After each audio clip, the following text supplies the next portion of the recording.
ګران افغانستان ګران افغانستان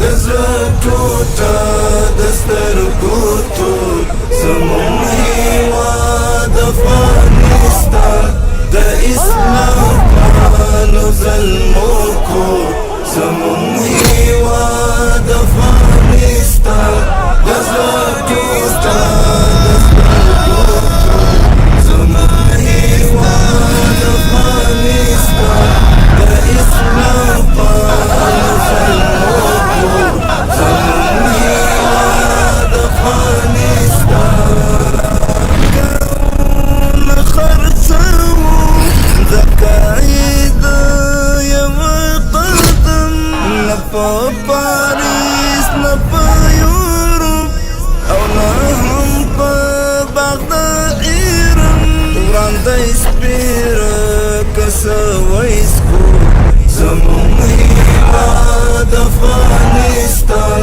وړاندې سپېره که څه ویسکو زموږ هېواد افغانستان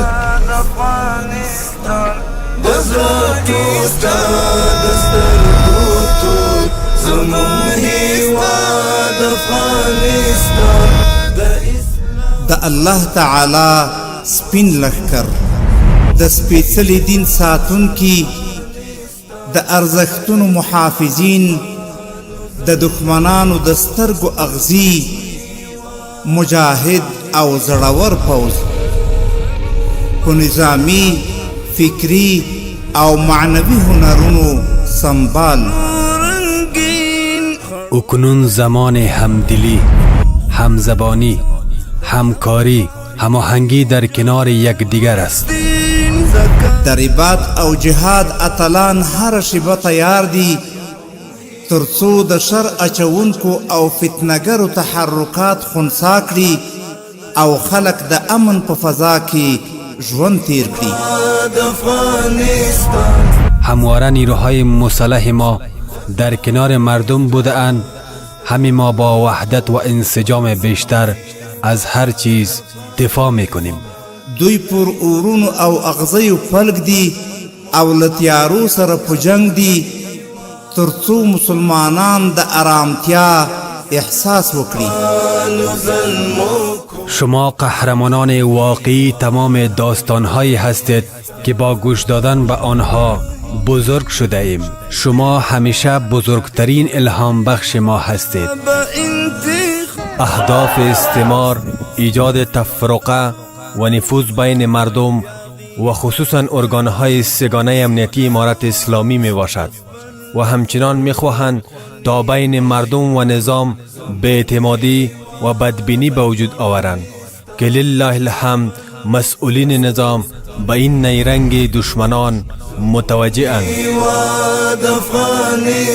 ډاډه اوسئ زموږ اتلان د سولې فرښتې دي ستاسو له خوښیو او سوکالیو به محافظت کوي. د اسلام پالو زلمو کور زموږ هېواد افغانستان د اسلام پالو زلمو کور زموږ هېواد افغانستان. شهسک سلی د نن د سپین منار د استقلال دغه سپین توغ د ازادۍ رنګ د جمال شرنګ د جلال خپله زخمي مونږ ته ټکور زموږ هېواد افغانستان خپله زخمي مونږ ته ټکور زموږ هېواد افغانستان.